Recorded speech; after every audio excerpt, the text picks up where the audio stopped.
Super Falcons will be fighting out against Canada early morning in Nigerian time, as they will be trying to see how they can revenge their game. They've lost the first game against Canada, and the second leg will become nominee friendly. Welcome you on 360 Sport. I am Adeni Ajishafe. Jide Olushola is joining me. Let's talk sports for this evening.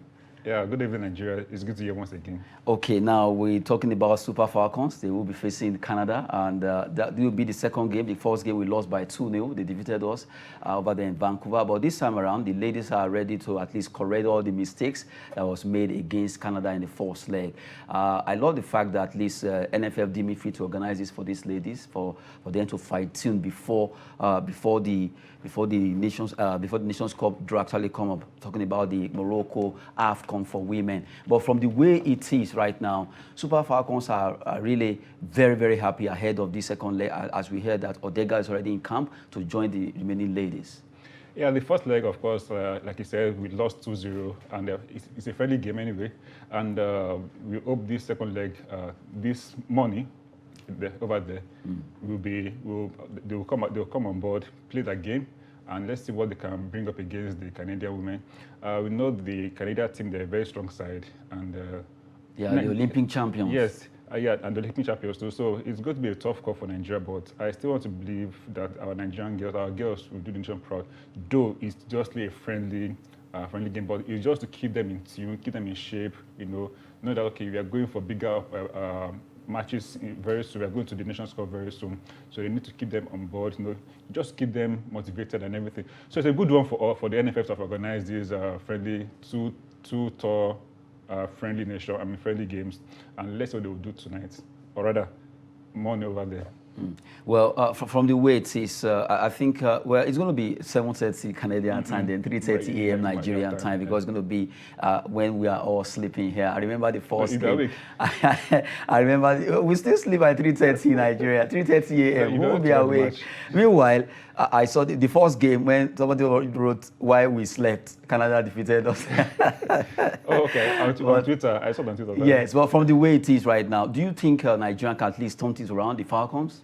Yes. If for this particular game, they might not, but going forward, they should, because our coach, Randy Wandrum, of course, is even though there's so much confidence in the coach, but the NFF, in their wisdom, they know the reason why they brought him, to coach the girls.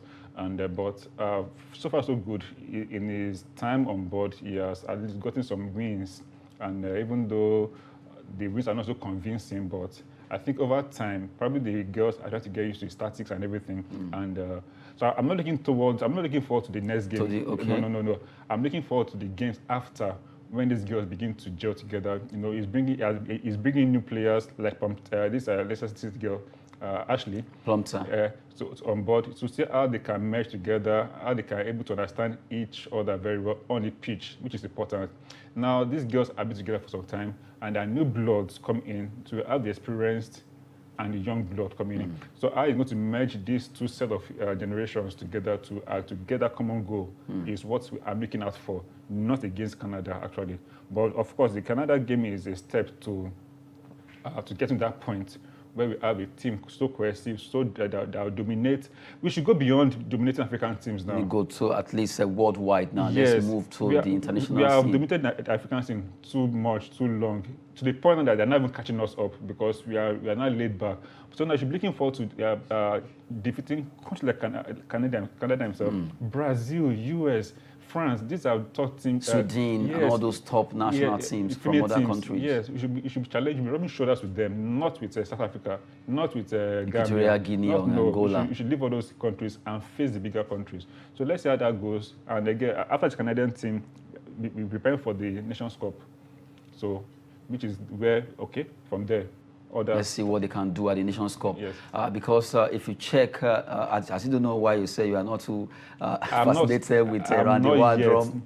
Maybe because he has not played so many matches so far. I think maybe he has only played about 10 or matches thereabout, but I'm not yet impressed. Is it the tactics for the ladies or the players it features? I think the players it features. At the point now, he should be discarding some old legs. Okay, the likes of, let me say, Unumebi, she's 38 years. Odega and all of them. Yes. They are aging. They're aging, 38 For Christ's sake, these are women, not men.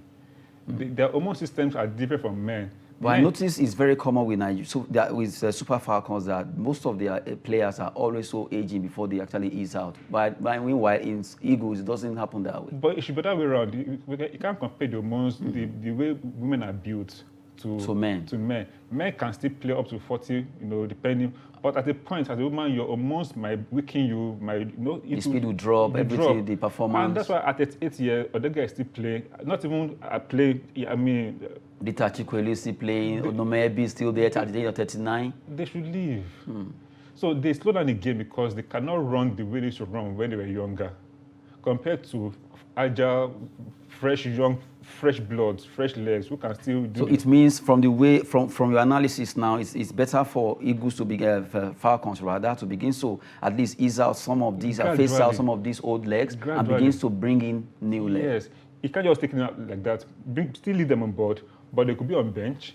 To motivate the younger ones. Just the way Super Eagles was at the point Ahmed Musa was on the bench, he was not there to play per se. He was there to motivate. Motivate them with his experience. The experience. So that's the process, but not playing them from minute 1 to minute 90. Come on.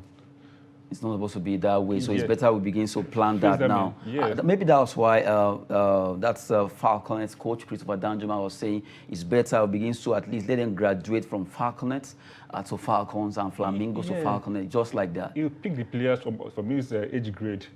Of course, they are good players. They may be as a striker or defender. Just pick 2, 3, 4. Fill in those old legs. Even though they don't play with the Super Falcons, let them be in camp with them at a point to mingle with them. So that gradually, once these older legs are going, the fresh ones will be replacing them. We should have a succession plan in place. Out of it, they get injured, so it just become a big stranded. problem. No, it shouldn't. Good one there. We've been looking at the chances of Super Falcons against Canada and also looking at what Coach Randy Wardrum needs to do to get that particular team in order. Some of the players are aging and they need fresh legs in that particular squad to make it very fresh. We've been dominating Africa for a very long time, winning the AFCON for women almost at least 9 times. We need to move international. We need to make statements. We need to win at least rub shoulder with Sweden, Germany, USA, and the likes of France, and also not forgetting Canada. Hopefully, Super Falcons will also file out well against Canada earlier in Nigerian time, 3:30 a.m. to win this particular encounter. We've been playing, winning. We won 1, we lost 2 now, we drew 1, and this one we need to make it also at least to complement what the ladies have been doing. Now we move away from Super Falcons story. Let's talk MPFL, Nigerian Professional Football League. Matches are ongoing right now as we speak, where Akwa United are hosting Shooting Stars of Ibadan in Uyo. Kwara United in the Lorient are playing against Plateau United, and we have Nasarawa United away to Gombe in that game there. If you look at this game, I look at Kwara versus Plateau, that's the North Central Derby, and Gombe United versus Nasarawa. The two coaches know themselves, Balani Q and Zuberu, they know themselves, they know their tactics, and it's going to be a match that a lot of people are looking at who is going to win this game. But for Akwa United Shooting Stars, do you see Shooting being able to at least upstage Akwa United over there in Uyo? The Nest of Champions is not just called Nest of Champions by name. So the champions are the... and Akwa United, they're the defending champions. Yes, even though in recent times, they've not lived up to their expectations as the defending champions. They've had in a topsy-turvy season so far. But against Shooting Stars, who also have not been so fantastic so far in the away from home, I don't see how they can be able to withstand the firepower of Akwa United. We just got a new coach. Shei Balogun. Yes, and who is also trying to imprint his own legacy on the team. And since he came on board, he has turned out some good results so far. He has won some games so far, and I believe he's going to try to consolidate on that winning streak against Shooting Stars, who have not been so good away from home. And about the Kwara and Plateau United, well, Plateau United, also, funny enough, they're also not doing very well in the league. They also don't do well. Both in Plateau, they are second, and you have Kwara actually also among the big boys. Yes, Plateau might be second on the table, but their away form is not so impressive. It can't be this good and not have at least not doing well away. Yes, we have seen the league that away teams can still get victories at home, but some teams flutter when they go away. So against Kwara United, is quite dicey. Like I said, it's a non-central derby, and it's going to be a very tough call to even pick who's going to win between the two clubs. But I'll still go for Kwara United because because it's Bifu that is there. Well, for Gombe versus Nasarawa United, that's a match that a lot of people will be like, who's going to win this game? Because Balani Kiu and Abdullahi Zubairu, they actually know their tactics. They've been together, they know themselves. And I see Gombe United want to come out. They call them, is it the Scorpion or thereabout? Yeah. Can they sting Nasarawa United? I think so. They might be able to sting because they've churned out some incredible results this season against all odds, and playing against Nasarawa United as well too, who were almost champions last season. Was it last season or 2 seasons ago? No, 2 seasons ago. Yeah, they're almost champions before they, at the end of the season, they fluttered. So I look forward to seeing Gombe United, doing the magic against Nasarawa United. That will be a good one there. We've been looking at the MPFL fixture ongoing right now across those 3 stadiums in Nigeria. Nasarawa, Gombe, you have Aqua. They are also playing their game in Uyo there. Now, let's talk about another fixture coming up, but this time around, we move straight to La Liga. A Liga fixture coming up between Valencia versus Rayo Vallecano. This is a match that is very tricky because Valencia have to be very careful playing against Rayo. They just have to be very, very careful. Those are teams that can be giant killing at times. They play you, they are so stubborn, but when they play their, let me say their mates now, they are so, they can actually get beaten. But when they face Valencia, Real, Barcelona, Atletico, their bone is always so strong. They are the team they call the giant killers, the dream killers. They just come in when you expect them to win, they don't win. But when it now comes against the big teams, that's when all their veins, their muscles will come out. And Valencia too, they've not done. They're also trying to survive, in the league as well too. They're not playing well, but. I still believe that Valencia should take all the maximum points against Rayo Vallecano. From the way it is. From the way it is. You believe that, right? I should believe that. I should believe that. Okay, we've been looking at a fixture coming up in La Liga between Rayo Vallecano versus Valencia. Well, they say it's possible from the way it looks at it that Valencia should be able to win that game. Let's go Italian. We look at the fixtures there also that will be coming up. Sampdoria against Bologna. Almost you want to rate them as mid-table teams. But though Sampdoria, for like some times back, they were there among the top, but now they are also struggling between the mid-table. So Bologna and Sampdoria. Like you said, they're mid-table teams.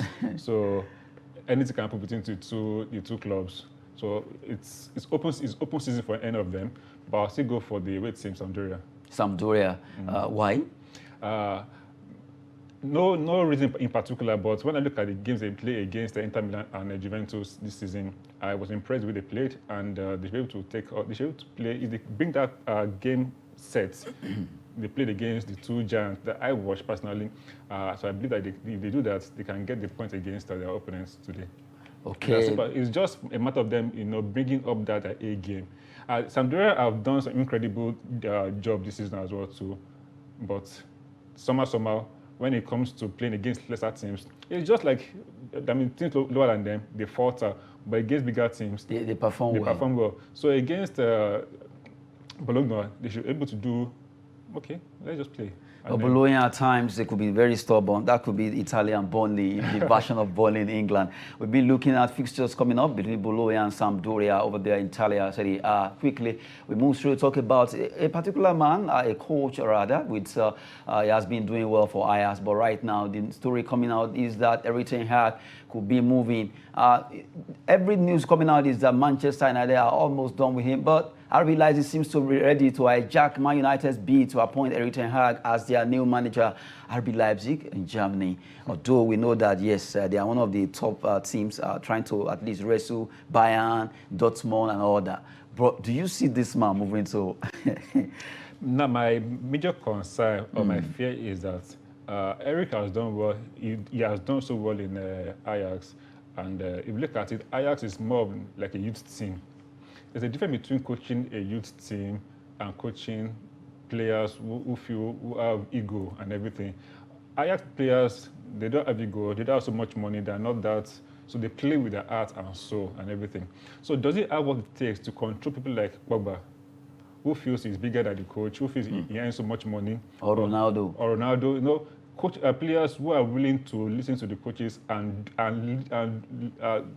shed their blood for the club on the pitch. So does it have what it takes to lead Manchester United? But it seems to be the topmost among all the so far interviewed by Man United. Yeah, that's because there are no grade A coaches available in the market right now. Everyone is actually occupied. Except to go and pouch, you know, the big. So now our player Leipzig is coming on board to come and hijack him. He might do well in RB Leipzig. Yeah, than in Manchester United. Now the only reason why he might do well is because the German coach is not so. They are not as big as Man U. They don't have so much money as Man U, and their players are not as big as Man U players, so to say. And so he might feel relaxed. But we are not coming into the midst of players who have so much ego, even a certain so much money. Jose Mourinho could not even control these boys well. How much more will he be able to control these boys? So but what if he decides, okay, no matter what, I don't care whose horse is God, I want to do my job. If you cannot bow to me or if you cannot follow the rules and regulations, you are out. That's where the power player comes in, because Mourinho tried that same thing as well too. We all know how he backfired. You know? So the player power comes in play. They actually, there's a way players unite against coaches, and they flush that coach out. Apparently. So it needs to. So it's going to work on eggshell when he's in Manchester United. So I prefer he goes to Leipzig. Yes. Hopefully. Where he will gain more experience with bigger players. Before he moves to a bigger team. We've been looking at Eric Ten Hag possibly moving to RB Leipzig. And now let's quickly talk about PSG. They could also move for Lukaku. That's the next story. Well, Lukaku moved to Chelsea, but it has not been too good. I don't know what really happened to Lukaku and Chelsea, but right now PSG seems to be ready. That would be nice if you can move to France. You know, ever since that is an explosive interview, you know, that he spoke his mind. Things have not gone well. Things have not gone well for him, and the coach has always been benching him. You know, he will play him now 2 games, 3 games. Bench him again. So in the process, and I wonder why Lukaku, when he was in Inter Milan, it was a focal point, and he was able to get all the services he needed. So I think the playing setup of Chelsea does not fit his own playing characteristics compared to how he was playing with Inter Milan. It was a top man in Inter Milan. And news came out that Inter really, they still want him to come back, but from the way it is, you know, PSG with their money and all that. So, but if it goes to PSG, well, you know, PSG, they don't have a recognized striker, pointsman, a number 9. But they are forwards, Messi, Mbappe, and all of them. And, you know, so they don't have a recognized number 9 whose job is just stay within. What about Mbappe? Mbappe is. To me, it's not a pure 9. Moro Icardi is there. It's just that maybe because Icardi has been, his role is a bit minimal. Maybe that's why you're not seeing him. Really, Icardi was, when he was in Italy. AC, yes, when he was in AC, he performed, he was doing very well. But since he came to, so there's a reason why they're not playing, maybe because of those three frontmen. Mbappe is not a front man. Yeah. For Icardi should have been their top 9. Yes, their top 9, but maybe it's out of form because we don't see him play. Although a lot of issues has to do with Icardi anyway. Yeah, marital issues and all those. So maybe he has lost his confidence and all that. But Lukaku, his job is just stay in the box like Drogba. Just stay in the box, do your job, score, and leave.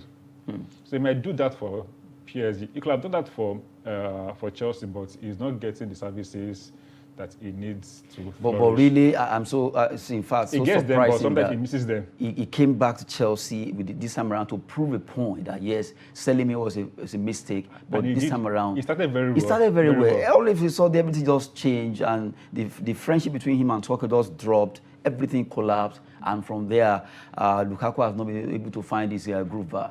I don't know. It's just painful that he came back with a bang. That with so much power, with so much... He broke the internet that Lukaku is back home. £98 million. I don't like talking about money when it comes to players. Seriously. But now, I'm sure, no matter how they want to sell him to PSG now, Inter Milan, the amount will drop. Of course, it has to drop because he's a value As prolific as he used to be when he came from Inter Milan. Yeah, because in Inter Milan he was banging in goals week in, week out, and it was a threat. So his stock rose in Italy. That was why Chelsea had to fork out so much money to bring him back. But now if he goes to Chelsea now, is what has reduced. To PSG. Is because he's not playing regularly. Of course, he can't play except you're Ronaldo or Messi. Even though they don't play for 2 weeks, 2 months, your price still there. Will still be there because of the value you have and all that. But let's say he pans out for Lukaku in the transfer if he's going to go to PSG. Hopefully, Lukaku will get the bounce back because really he's deep in form, and also his confidence needs to come back if he's going to move away to either PSG or Inter Milan. And let's take our last straw on the show. We talk about Borussia Dortmund. They could be moving for Eden Hazard. That's the news that came out that Borussia Dortmund are favourites to sign Eden Hazard from Real Madrid ahead of Arsenal and AC Milan. AC Milan and Arsenal are actually in. They want to get this man, but from the way it is, Borussia Dortmund, they want to go for him. It's so very sad that Hazard did not come on board for Real Madrid, despite so much money that. In fact, my money is always there too. Did they know you in Real Madrid? I have my card in Real Madrid. Seriously? Yeah, so my money is there too. That we brought Hazard on board, but then he has not really done so much for Madrid. He came to Madrid heavy, fat and everything, and injuries. There was something Mourinho said that before he even came to Madrid, that he fears that the day Hazard leaves Premier League to another league, the injury he was supposed to have had in English will now come. It will now come because I think at times Mourinho could be a fortune teller because most of the players he has predicted one thing or the other really happened. They always hacking him down in the EPL. It will surely tell when he moves to another club outside. And it has happened. 3 seasons now. You have played at El Clasicos. You have not even played a single minute El Clasico and all that. So I think he should just leave Madrid and go to another club, get his confidence back, and then it's a loss to Madrid anyway. Now, among these 3 clubs, Borussia Dortmund, Arsenal, although Dortmund are now favourite, formerly it was Arsenal, and in fact, when I saw the Arsenal story last weekend, I was happy because that would be nice if he comes back to EPL. Then maybe he can get his group back with Arsenal. Then AC Milan, that AC Milan, I'm a bit skeptical because of the defensive. So Arsenal, AC Milan, and Dortmund. Where would you prefer? Dortmund. Why? He should go into another league. At least his younger brother. But he has tried another league with, his brother is in Borussia Mönchengladbach, or they later moved. So he should go and play another league. Let's see what he can do. He should not go back to England. Yeah, he's a king, or he was a king in England when he was in Chelsea. Yeah, he turns to a chief. After a chief, what do you... I don't know. his chief though actually dropped in Real Madrid instead of him to become more powerful. So he should go to another league, where a less competitive league, where he can able to get his groove back gradually, get his form back before not going back to. He still has a little time on his side as per age. Maybe about 5, 6. He's already 30 thereabout. 5 or 6 years to play. So he should just go to a lesser competitive league, make his money, chill, and.